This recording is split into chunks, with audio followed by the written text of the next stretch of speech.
네, 코로나 사태가 닥치면서 주가가 폭락한 지 어느덧 1년이 됐습니다. 미국의 국채금리와 인플레이션 우려로 흔들리고 있는 우리 증시가 세 가지 의문점만 풀리면 추가 상승할 것으로 전망이 되고 있는데요. 오늘은 지난 1년 동안의 시장 흐름을 점검해보고 이달에는 과연 3대 의문점이 풀릴 수 있을지 점검해보는 시간 마련했습니다. 한국경제신문사의 한상준 논설위원과 함께합니다. 안녕하십니까? 네, 안녕하십니까? 자, 코로나 사태로 주가가 폭락한 지 어느덧 1년이 됐는데요. 국채금리 상승과 인플레이션 우려로 흔들렸던 뉴욕 증시가 오늘은 3월의 첫 거래에 그래도 다행스럽게 오르면서 마감되지 않았습니까? 네, 주가는 올라야 됩니다. 사실 오늘 미국 증시마저 이렇게 떨어졌으면 네, 상당히 좀 어려운 국면이 그렇죠. 되지 않았냐 생각하는데요. 시청자 여러분 아시겠습니다는 최근에 많이 들었던 용어 중에 인플레, 그다음 미국의 국채 금리 급등 이런 얘기죠.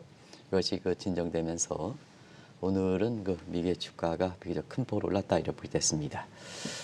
사실은 국채 금리 인플레 문제 관련해서 제닛 옐런이라든가 파월 제닛 옐런 재무장관과 파월 의장의 발언에도 불구하고 사실 진정되지 않았죠.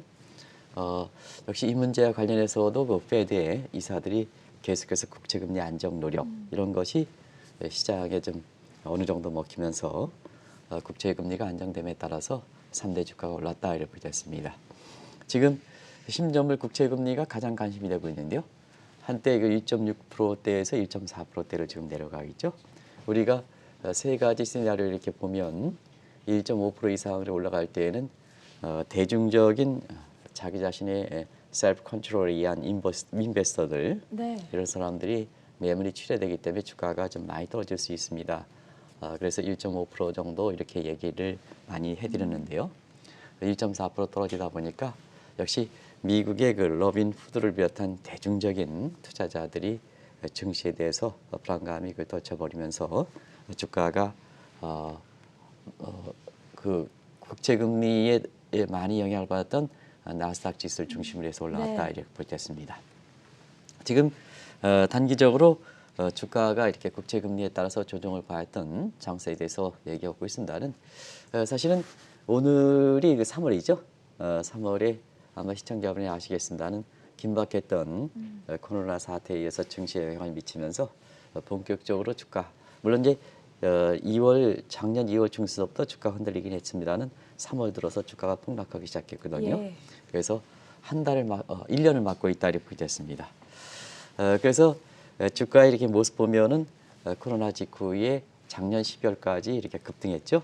그리고 올해 들어서는 한 2개월 동안 증시가 주춤하는 양상을 보이다가 3월 이후에는 이제 1년을 맞으면서 어떻게 될 것인가 하는 것이 가장 관심이 있지 않냐 생각합니다.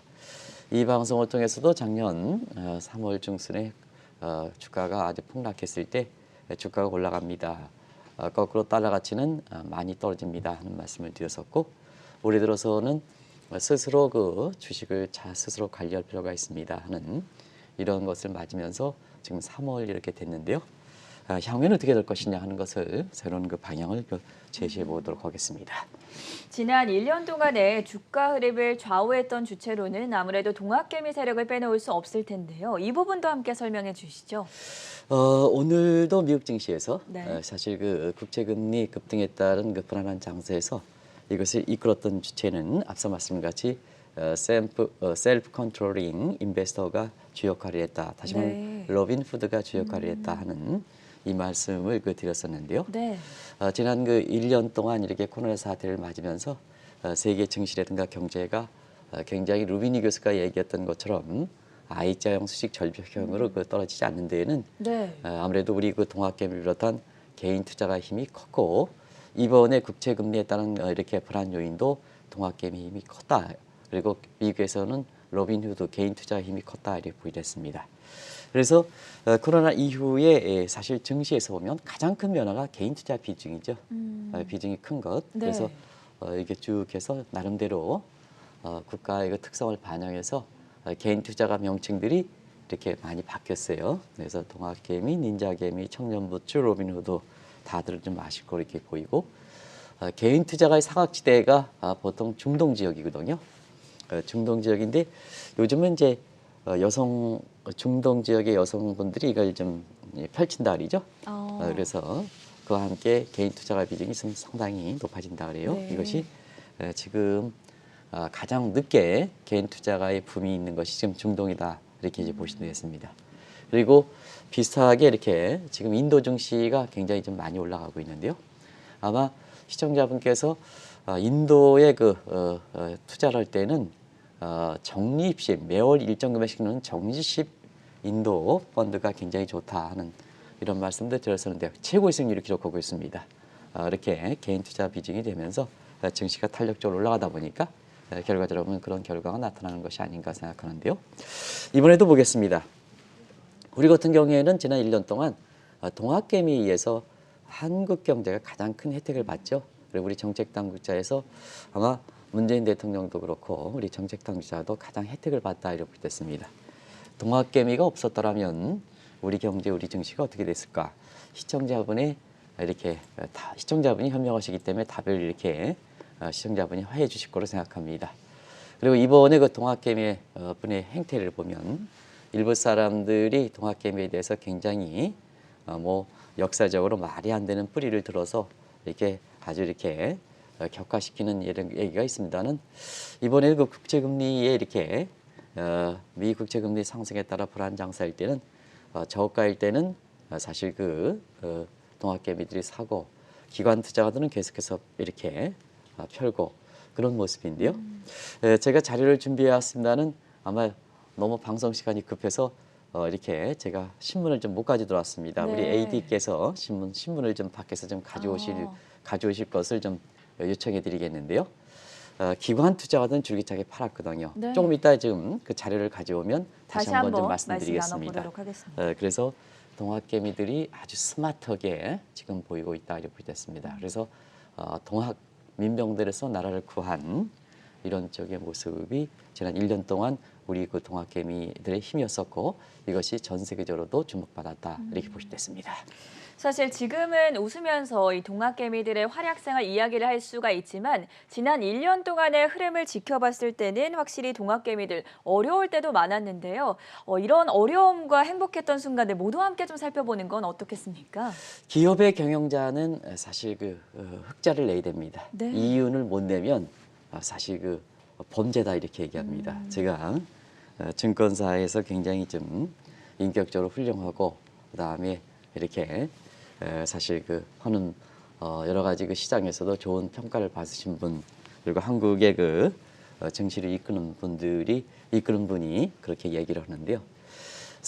특히 상장 기업 주식과 관련돼서 많은 이렇게 대중들이 참여하고 있는 이러한 상장 회사는 거기에 최고 경자를 비롯해서 사실 임원들 직원은 그러겠습니다는 임원들 같은 경우에는 이윤을 내지 않으면 흑자를 내지 않으면 죄인입니다.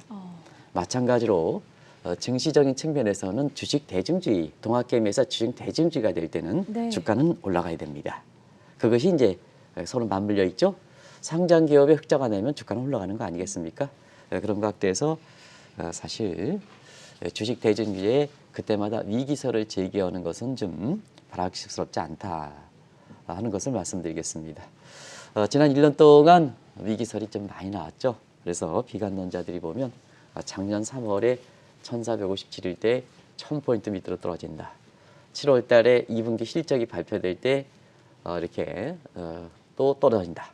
그 다음에 여름휴가철 이후에 사실 우리 외환위기라든가 이런 서프라임 요인도 9월 달에 했으니까 위기설이 나온다.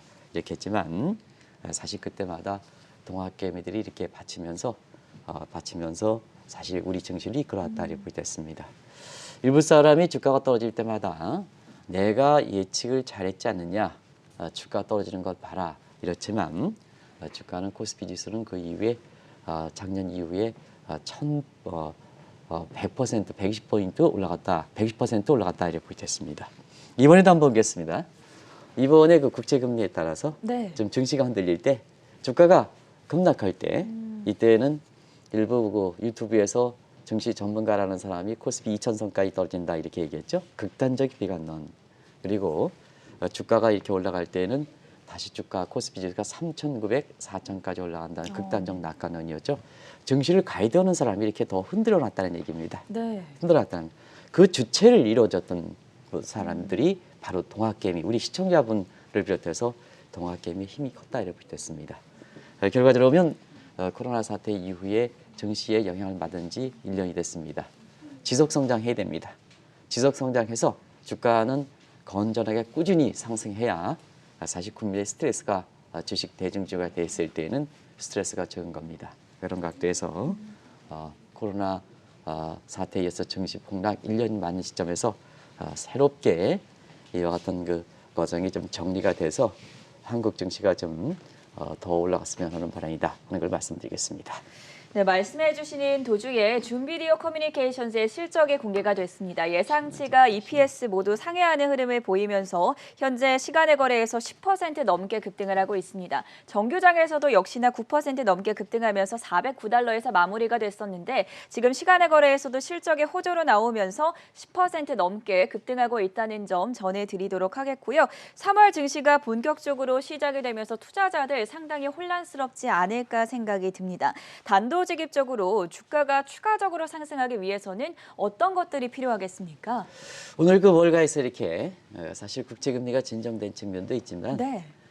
미국의 경제 지표들이 상당히 좋게 나왔죠. 그쵸. 아까 5시 30분부터 우리 캐서분이 이렇게 아침 새벽이라고 볼 수 없어요. 이제는 네. 밤중에 나와가지고 시청자분이 지난 금요일에 주가가 워낙 많이 떨어졌죠. 코스피가 한 80포인트 넘게 떨어졌죠. 예. 그래서 어떻게 하면 이렇게 불안할 때 좀 이렇게 시청자분의 심리를 좀 안정시킬 수 있느냐 하는 측면에서 우리 캐스터분들이 그 고생이 많은데요.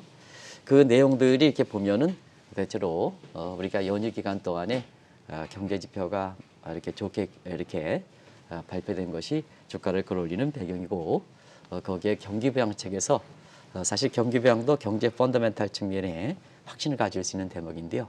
가장 민감한 사항에 해당되는 최저임금과 관련돼서 사실 그 양보의 기미가 네. 보다 보니까 경기 부양책이 통과할 수 있지 않느냐.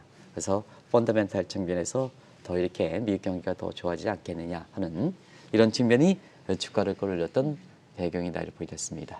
아무래도 지금은 유동성 장세에서 펀더멘탈 장세로 코로나 사태를 맞은 지 1년이 되는 상태에서 지난해와는 좀 다르죠. 그래서 네. 펀더멘탈 장세이기 때문에 이전에 말씀드렸다시피 리브레이션, 그다음에 리벤지 스펜딩 문제, 스토킹 문제 이런 문제인데요. 여중에서 전 앵커 입장에서는 예. 미국 증시가 확실하게 올라가기 위해서는 가장 좋은 게 뭐겠습니까?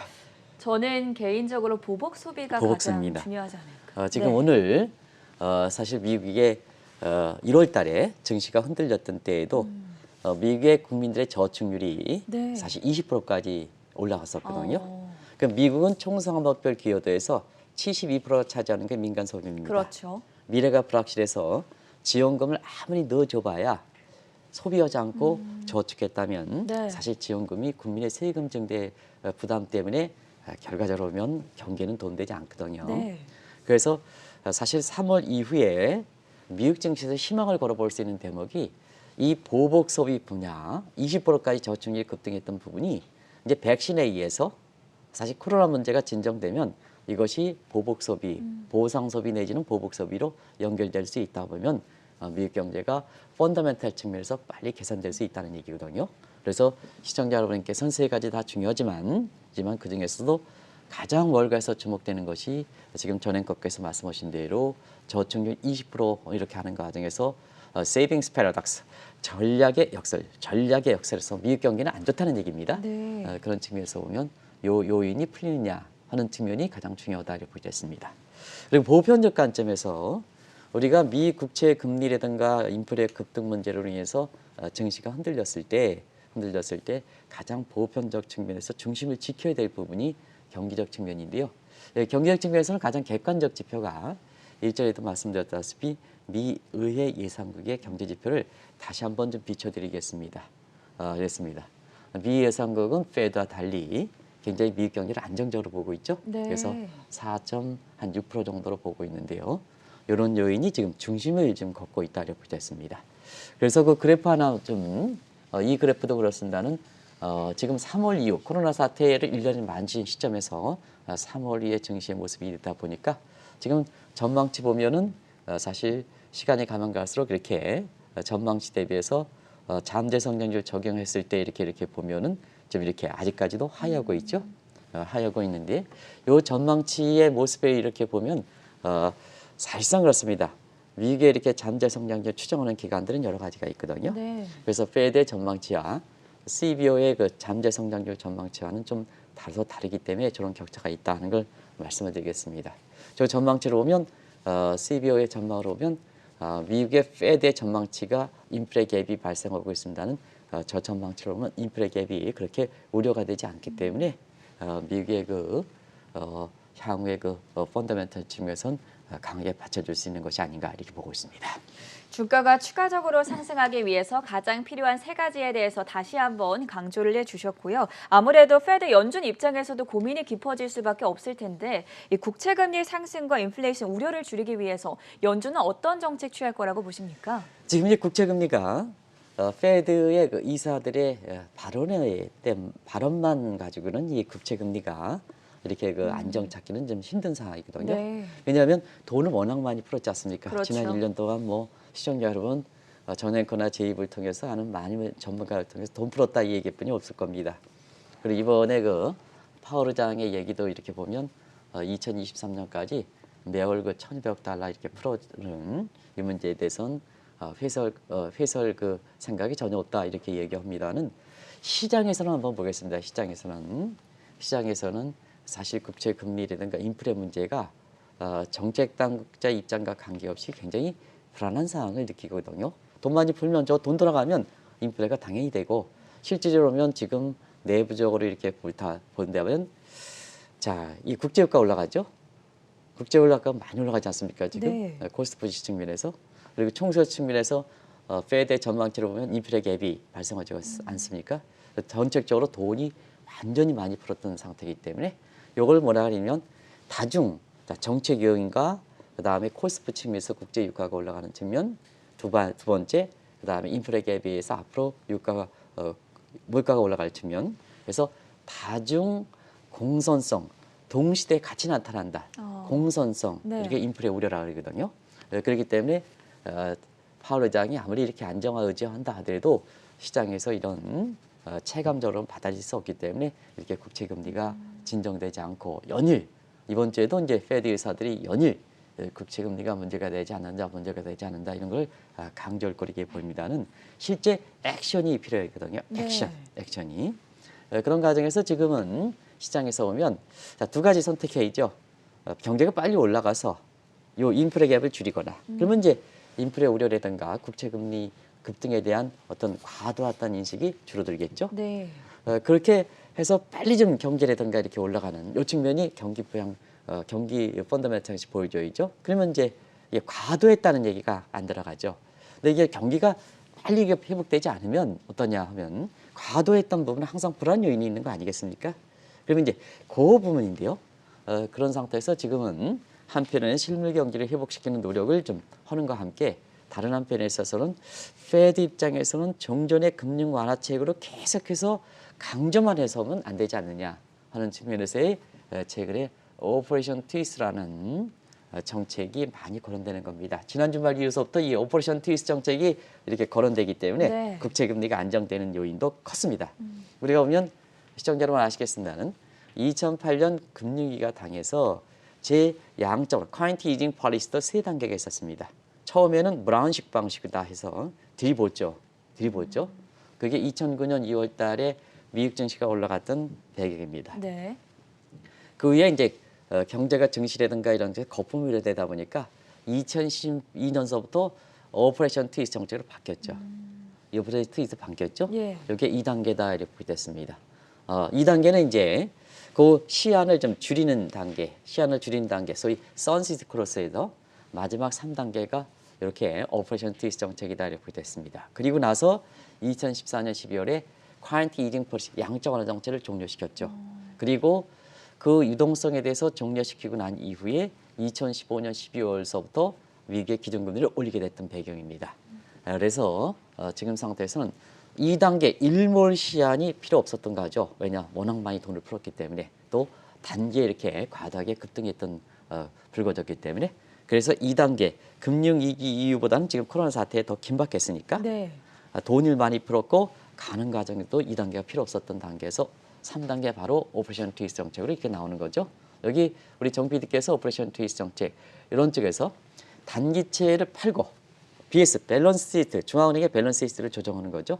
자 단기채 팔고 그 물량 가지고 장기채를 매입해주면 우리 그 전앵커랑 같이 얘기했습니다. 반드 프라이스 올라가고 롱텀 반드 프라이스 올라가고 반비례 관계는 채권 금리는 떨어지게 되는 네. 거죠.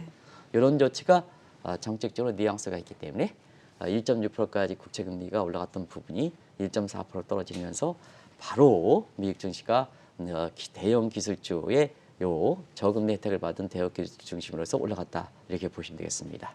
그래서 립 서비스와 함께 실제로 액션이 있어야 된다. 그만큼 시장 여건은 단순히 립 서비스만큼은 이렇게 립 서비스만큼으로 진전될 수 있는 상황은 아니다 하는 것을 말씀드리겠습니다. 바로 오퍼레이션 네. 트위스트 정책이 나올 것이다 이렇게 보시면 되겠습니다. 현금 물가 목표제와 오퍼레이션 트위스트 정책 OT 같은 경우에는 계속해서 병행 유지할 것으로 전망이 되고 있고요. 사실 국채금리 상승에 대한 부담을 좀 줄여주기 위해서는 주가가 추가적으로 상승하기 위해서는 좀 부담이 줄어들어야 하지 않겠습니까? 오늘 이제 사실 1조 9천억의 그 경기 부양책 가지고 네. 사실 최저임금 민감 사안을 빼기로 했습니다. 그 과정에서 그 미국의 대규모 경기 부양책이 좀 줄어들 것이다 하는 얘기를 얘기했습니다. 네. 그 내용을 이렇게 보면 1조 9천억의 그 대규모 경기 부양책의 규모가 축소할 것이다 하는 측면에서도 사실 그 미국의 그 주가는 올랐습니다. 그래서 지금 무턱대고 제닛 옐런의 빅 액트에 의해서 사실 1조 9천억, 2조 이상 이렇게 대규모 부양책이 증시에는 이렇게 국채 금리가 이렇게 올라가는 상황에서 보면 증시에는 반드시 좋은 얘기는 아니라는 얘기입니다. 첫 번째는 일전에 봤을 때 대규모 부양책은 실물 경제 경기부로 반드시 나타나는 건 아닙니다. 네. 근데 대규모 이렇게 경기 부양책이 이렇게 추진할 때는 바로 지금은 국채 금리가 부담이 되는 상태에서 국채 금리를 더 올리죠. 적자 국채를 그렇죠? 더 발행을 적재 하게 국채를 되니까요. 발행해야 되니까 네. 적재 국채를 발행해야 되니까 바운드의 채권 시장의 수급 상황에서 보면 적재 국채 공급 물량이 증대되니까 네. 가격은 떨어지고 그렇죠. 금리는 올라가죠. 그렇기 때문에 오늘 그런 조화점이 나타나는 겁니다. 그래서 경기 부양책 규모가 줄어들 수 있다 하는 측면이 국채 금리를 급등했던 것을 진정시키는 효과도 있었다는 얘기입니다. 그것이 주가를 끌어올렸던 요인이다 이렇게 네. 이제 보시면 되겠습니다.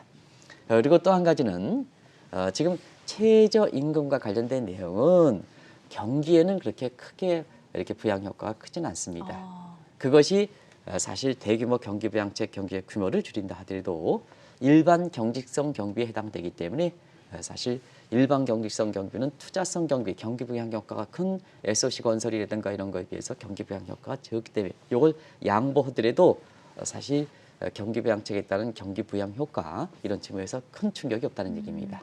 그런 각도에서 이런 최저 인구가 할 때는 경기 부양책 조정 국면이 한편으로 국채 금리를 좀 진정시키고 네. 그 다음에 경기 부양 효과, 경기 부양 효과를 크게 해야 되는데요. 이게 1990년대 후반에 그때 당시에도 조지 부시 대통령 전 정부에서 대규모 국방비 지출 그래서 재정 적자, 국가 채무 증대돼 그때 그랬던 상황에서 오퍼레이션 트위스트 정책과 함께 네. 재정 지출을 크게 하면 안 된다는 얘기입니다. 재정 지출 무턱대고 크게 하면 지금 상태에 국제 금리를 급등시킨다. 그때 똑같았거든요. 그래서 그때 당시에 나오면 재정 지출을 크게 증대시키는 차지 않은 상태에서 재정 적자 줄이고 그 다음에 국가 채무 줄였던 정책이 페이고 정책입니다. 페이고 정책이라는 건 페이 지불한다는 뜻이죠. 네. 저는 또 시청자 여러분 영어 잘하시죠? 페이 지불한다. 그리고 고 밀어준다. 이런 얘기죠. 우리가 홍지학에서 하면 스탑 고 정책이라고 있습니다. 스탑 고, 스탑 고. 고스톱에서 스탑 고가 아닙니다. 쓰리가 오는데 스탑 고 하고 이게 고스톱에서 고리가 아닙니다. 네. 항상 이제 저도 이 거시경제학 공부할 때 모 교수님께서 스탑 고 정책을 기억하려면 스탑 고 고스톱을 생각하면 된다. 이렇게 스탑 고 이렇게 하는데요. 그게 정책이 아니고 거시경제학에서는 스탑 고 정책이라고 있습니다. 바로 마찬가지로 페이, 뭐가 지불할 것이냐. 재정 적자 국가 채무가 증대했을 때 경기 부양책은 무턱대고 크게 하면 재정 적자 국가 채무를 더 증대시키죠. 네. 그러니까 재정 적자는 총량은 늘리지 않는다는 얘기입니다. 아까 오퍼레이션 트위스트 정책과 마찬가지죠. 그렇죠. 유동성 공급하는 규모는 크게 줄이지 않는다는 얘기입니다. 네. 다만 단기채 매도해서 그 재원까지 장기채를 사. 지금 장기채 금리가 올라가는 게 그렇죠. 문제니까 마찬가지 정책에서 재정 정책도 똑같은 각도에서 페이고. 그러면 누가 지불하냐? 누가 지불하냐? 공무원들 그 일반 그 기관들 있잖아요. 기관들 그 공공기관들. 그래서 이렇게 우리나라 같은 경우는 세계적으로 보면 우리나라의 그 각 지방 구청에서 하는 공공 건물이 세계적으로 보면 가장 좋습니다. 저거 뭐 경기 부양 효과가 있습니까? 그래서 또 일반 공무원들이 왜 늘립니까? 지금 상태에서 공무원들 왜 늘립니까? 이렇게 해서 또 임금 왜 올리니까 이런 건 경기 부양 효과가 적다. 그래서 이걸 줄이고 투자성 경비, 아주 투자성 경비 이런 쪽으로 해서 지금 현 정부가 추진하고 있는 뉴딜 정책 같은 투자성 경비에 좀 넣어야 재정 총량을 증대시키지 않으면서 경기 부양 효과가 적은 것을 페이. 그래서 거기에 지불해. 일반 경제상 항목에서 지불하고 페이 지불하고 거기에서 전략한 이렇게 재원 가지고 고 어디로 경기 부양 효과가 큰 쪽으로 고 시킨다는 네. 얘기입니다. 그러면 재정 지출의 총량을 증대시키는 에서 재정 적자, 국가 채무 적자 발행 이게 줄어드니까 국채 금리가 안정시키는 이런 모습에 정책적으로 새로운 이런 정책이 모색되다 보니까 무턱대고 미는 게 아니고 내가 얘기했기 때문에 빅 액트되든가 내가 이게 2013년까지 금융 완화 정책을 했다 이렇게 한다. 정책적으로 모색되니까 시장에서 요구되는 것을 목대다 보니까 국채 금리 안정과 함께 사실 주가가 올라가는 배경이라는 걸 말씀드리겠습니다. 국내 증시 입장에서도 주가가 추가적으로 상승을 하기 위해서는 주가의 비우호적인 정책들이 개선되어야 하지 않겠습니까? 사실은 한국 증시가 상당히 작년 그 여름 휴가철 이후에 좋았지 않습니까? 실제로 네. 주가 모습에서 굉장히 좋았는데요. 이번에 이렇게 미국의 국채 금리, 그 다음에 경우에 따라서는 중국의 그 테이퍼링, 이런 그 외국 부분에 대해서 굉장히 흔들리는 양상을 보였어요. 예. 이게 앞서 말씀드린 같이 굉장히 유튜브라든가 이런 걸 통해서 이게 주가가 좋을 때는 더 극단적 낙관론을 끌어올리고 주가가 좀 흔들리면 더 이렇게 비관적으로 가는 네. 이런 쪽에 있었습니다는. 어차피 코로나 사태 1년 지금까지 보면 정책 당국의 입장이 굉장히 중요하거든요. 우리나라 같은 경우 특히 정책 당국의 입장이 굉장히 중요하지 않습니까? 그런 측면에서 보면 우리 증시가 동학개미도 주목받았고 상승률이 최고 주목받았는데 그리고 작년에 경제 성장률도 현 정부의 공시사를 보니 좋았는데 왜 지금 상태에선 이렇게 미국의 국채 금리 상승, 인플레 우려, 그다음에 중국의 테이퍼링 이런 외부적 충격에 외부적 샥에 우리가 가장 많이 흔들렸을까 하는 측면에서는 현 정부의 증시 정책이 비우호적으로 사실 미국의 국채 금리 인플레 우려가 불거졌을 때 비우호적으로 갔던 부분도 원인이 있지 않나 생각합니다. 그런 과정에서 한번 볼게요. 일단 공매도 금지 문제. 이거는 뭐 많은 생각을 해야 될 대목이죠. 양대 선거가 다음 달 7일이죠. 지금 이제 후보자들이 결정되고 있죠. 이렇게 굉장히 큰 강력 단체지 않습니까? 큰 선거지 않습니까? 근데 이 선거가 이렇게 끝나고 나서 5월 3일 허용한다. 이게 누가 보더라도 정치와 연관돼 있다 이렇게 얘기하죠. 이런 부분. 그리고 전체적으로는 나중에 이제 말씀드리겠습니다. 공매도 금지를 풀는 문제도 이렇게 사실상 이것이 한꺼번에 확 풀어버리죠. 뭐 코스피 200이다, 코스닥 150이다 이렇게 해서 종목이 제한되어 있지만 코스피 200과 코스닥 150에 공매도 금지에 풀리는 이 업종을 이렇게 보면 사실상 국내 증시에서 보면 완전히 공매도 금지 문을 완전히 푸는 거나 마찬가지죠. 그거 아닌 업종들이 뭐가 있습니까? 완전히 푸는 거나 마찬가지거든요. 그래서 이렇게 소프트랜딩 시키지 않고 하드랜딩 정책을 화끈하게 풀어버린 이건 잘못됐다. 이것이 이제 지난 그 1년 동안 한계 코로나 정세를 장시를 이렇게 올렸던 배경 중에 공매도 금지도 큰 역할을 했었던 부분이거든요. 이런 거 이제 비효적으로 변하는 부분이죠. 그다음에 비특과 연끌 문제와 관련해서 가계부채 축소 차원에 있긴 하지만 너무 이것도 소프트랜딩 차원의 규제가 아니라 하드랜딩 차원의 규제 쪽으로 확 바꿔버리는 거죠. 그리고 선심성 재정 문제도 한번 보겠습니다. 자, 대출 금리가 올라가서 증시가 좀 흔들리고 있는데 여기에 그 올해 예산이 아마 제 기억으로는 557조 수퍼 예산을 편성된 상태에서 다시 그 양대 선거를 앞두고 추경 편성하겠다 하니까 우리도 적자 국채 발행이 불가피한 거죠. 네. 그럼 시청자 여러분, 미국도 미국의 국채 금리가 올라간 상태에서 한국도 공교롭게 양대 선거 만져가지고 557조의 수보 예산이 당초 편성돼서 이것도 말이 많은 상태에서 다시 또 국난극복 지원금을 준다 해서 그것도 20조 이상의 추경 편성 이렇게 얘기하다 보니까 우리도 대출 금리가 에스컬레이터 상승된 거죠. 상승돼 가지고 뭐냐, 증시를 간접적으로 규제했던 요인이죠. 이게 증시정책도 같이 맞물려서 정작 외부에 샥이 있을 때는 국내 증시와 국내 경제, 우리 국민, 우리 동학개미를 안정시키기 위해서 우리 증시의 샥을, 외부적 샥을, 엑스터널 샥을 좀 완충시켜야 되는데 여기 우리 증시정책도 비우호적으로 갔기 때문에 우리 그 한국 증시가 가장 많이 흔들렸다 이렇게 보여졌습니다. 근데 한국은 뭐냐, 증시가 살아나야 됩니다. 증시가 왜 살아나야 되느냐? 세 가지 기능을 충족시켜야 되기 때문에 그렇습니다. 공교롭게도 현 정부와 그다음에 여당의 민주당 국회의원들이 강조하는 사항에서 그 결과를 도출하기 위해서 반드시 있어야 됩니다. 위시정면 자금 조달해야죠. 뉴딜 정책 해야죠. 거시정책면 소위 3명에서 분배 정책도 가야죠. 주식 대주주제 민주주의 꽃을 피워야죠.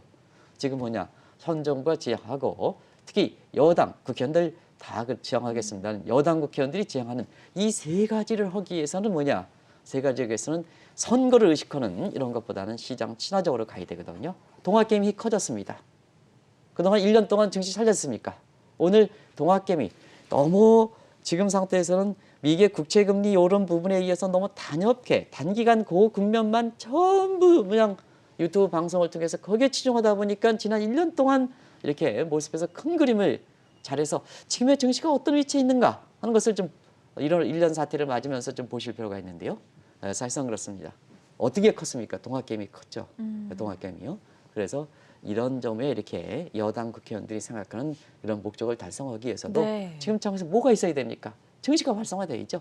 증시가 활성화되어야죠. 그런 측면을 꼭 좀 강조해 드리겠습니다. 그래서 증시 정책이 갑작스럽게 외부적 샥이 있을 때 이걸 완충시켜야 될 현 정책 당국자와 지금 여당 국회의원들이 증시에 비호적으로 갔던 정책도 한국 증시에 이렇게 굉장히 충격을 받았던 요인 중에 하나다 이렇게 보여졌습니다. 앞으로도 증시가 계속해서 활성화될 수 있기를 저도 개인적인 마음을 담아서 바라보도록 할 텐데요. 그렇게 되기 위해서는 어떤 조건들이 선결되어야 이렇게 어렵게 자라난 동학개미들의 싹이 잘 자라날 수 있겠습니까? 우리가 이제 동학개미들은 지금 이제 그린슛 단계다. 골든거리 꽃을 피셔야죠. 네. 저도 그렇게 되기를 꼭 좀 기원해 드리겠습니다. 근데 지금 오늘 신문이 준비됐습니다. 시청자 여러분, 자, 이런 제목이 지금 한 신문에 실리고 있습니다. 예. 지금 이렇게 되고 있습니다. 국민연금 이렇게 봐서 주식 13조 던진 국민연금 16조 더 판다.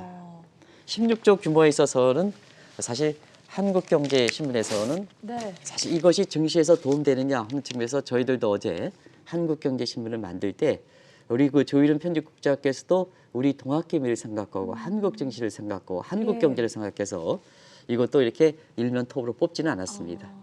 그런데 여기에 이렇게 비칠지 모르겠습니다. 주민홈은 버릴지 모르겠습니다. 경우에 따라서 24조 더 팔 수 있다. 네. 24조. 국민연금이 국민연금이 24조 더 매도할 수 있다. 지금까지 계속 팔았습니다. 네. 이런 상황이 이렇게 되면 자, 이게 자, 국민연금은 우리 국민들이 노후를 위해서 사실 그렇게 냈던 자금들입니다. 자, 한번 시청자 여러분 한번 보겠습니다. 지금은 이렇게 미국 증시가 흔들리고 신흥국 증시가 좋다 이렇게 얘기들 많이 하고 있습니다. 이런 상태에서 나름대로 이유가 있겠습니다 하고 또 국민연금 관련된 사람도 훌륭하신 분이고 나름대로 포트폴리오가 있습니다는 자, 이런 것도 지금은 뭐냐? 지금은 대승적 차원에서 프로보노 퍼블리커 정신을 발휘해야 됩니다. 정책 당국자와 여당 국회의원을 중심으로 해서 또 우리 그 동학개미라든가 국민들이 자 이렇게 어찌됐든 후손 세대를 생각해서 우리의 그 이렇게 경제를 살리고 증시를 살려야 됩니다. 이런 과정에서 국민의 그 이렇게 연금을 낸 거 가지고 이걸 장기해서 지금 장기를 위해서 민간 측에서는 뭐냐 연금을 해라 3대 연금을 쌓아라 이렇게 얘기합니다. 그리고 어찌됐든 우리 국민들의 글로벌 기업들이 이렇게 낸던 것은 우리 국민들의 삼면등가 법칙에서 우리 국민들이 혜택을 받아야 됩니다. 그 혜택을 받는 것이 주식의 민주주의가 실릴 때는 배당을 통해서 국민들의 재산 증식을 시켜야 됩니다. 이런 측면에서 이렇게 보면은 이러한 오늘 아침자에 또 네. 양대 경제신문에서 이렇게 나오는 이런 모습 가지고 제가 이렇게 죄송합니다 시청자 여러분 이렇게 좀 저도 정신이 헷갈려서 이런 걸 좀 이렇게 이런 걸 더 이상 용납하지 못하겠다 해서 네. 이렇게 해가지고 하는데 우리 증시가 어떻게 올라가겠습니까? 그래서 꼭 좀 당부해 드리겠습니다. 세 가지만 좀 말씀드려야 되는데요. 일단은 이런 기관들이 한국 증시를 챙겨서 좀 문재인 대통령이 이런 부분에 대해서 좀 입장을 좀 경우에 따라서 좀 밝혀줬으면 좋겠습니다.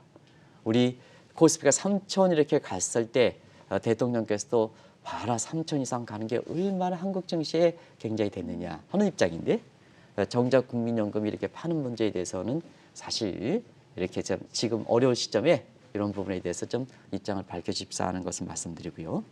공매도 어저께 5월 3일인데요. 코스피 2천은 그렇다 하더라도 코스닥에 150개 업종은 좀 줄일 필요가 단계별로 좀 금지를 좀 개방시켜 주십사 하는 걸 말씀드립니다. 한꺼번에 150개 이렇게 하면 코스닥에 150개 이외에 나머지 업종들은 뭐가 있겠습니까? 나머지 업종들은 뭐 푸나 안 푸나 똑같습니다. 그래서 좀 단계별로 해줍사 하는 걸 말씀드리고 그다음에 배당이라든가 이런 거 있잖아요. 주식의 장기 보유자들 이런 세제 혜택을 꼭 좀 주시기 바랍니다. 지금 한번 미국에서 보면 자본이득세 부분에서 증대시키면 미국의 주가를 흔들렸습니다. 근데 다시 거래세라든가 중국 증시에서는 거래세라든가 이런 부분에 인상했던 부분을 좀 완화하겠다. 인상 부분을 그냥 그대로 가져가겠다는 것이 중국 증시를 끌어올리고 있습니다. 네. 지금 뭐냐? 세계 각국들이 세금 문제에 대해서 그만큼 투자자를 위해서 국민들이 민감하다는 얘기입니다. 그래서 이런 그 세제 정책에 있어서는 굉장히 징벌적 세제를 하면 안 된다 하는 걸 꼭 좀 말씀드리겠습니다. 특히 이렇게 배제성의 원리가 경합성의 원리가 잘 정된 증시에서는 증벌성 세제를 하면 안 된다는 얘기입니다. 그래서 주식 장기 보유자라든가 또 장기 보유자를 위해서 배당을 많이 주는 지속 가능 배당을 많이 기업에 대해서 세제 혜택을 필요하라. 그리고 은행들 한번 보겠습니다. 요즘에 우리 미국의 대출 금리가 오르니까 대출 금리를 다 올려서 이렇게 우리 그 동학개미라든가 이런 측면에 이자 부담이라든가 주택담보대출자의 이자 부담을 더 어렵게 해서 가뜩이나 1년을 맞은 시점에서 더 어려워지는 소상공인 이런 분들 제한금 아무리 줘봐야 뭡니까? 대출금리가 올려서 주택담보대출 올리고 신용대출금리가 올리면 그거 사실 지원금의 모습이 그렇게 오히려 지원금 주면 저거 갖기 위해서 오히려 그 소비하지 않고 어떻게 되겠습니까? 저축하겠죠? 그렇게 되는 모습이 행정지도가 필요하다는 걸 말씀드리겠습니다. 한 가지 마지막으로 3월 마치면서 말씀드리겠습니다. 주식 대중화 시대의 철칙은 기업은 상장사는 이렇게 흑자가 내야 죄인이 아닌 것과 마찬가지로 주가는 올라가야 됩니다. 그런 측면에서 지난 1년 동안 주가를 쭉 작년까지 끌어올렸고 올해 2개월 동안 자기 관리가 필요한 시점에서 3월 2일에 들은 펀더멘탈 장세 주가가 올라가기를 꼭 좀 기원해 드리겠습니다. 그래서 그 올라갈 수 있는 펀더멘탈 측면의 요인을 좀 점검해 줄 필요가 있다는 걸 말씀드리겠습니다. 네, 코로나 사태가 닥치면서 주가가 폭락한 지 1년이 지난 지금 이 시점에서 오늘은 지난 1년 동안의 시장 흐름을 되돌아보고 또 주가가 추가적으로 상승하기 위해서는 어떤 의문점들이 풀려야 되고 또 조건들이 선결 조건이 돼야 하는지 자세하게 점검해봤습니다. 지금까지 한국경제신문의 한상춘 논설위원과 함께했습니다. 고맙습니다. 네, 고맙습니다.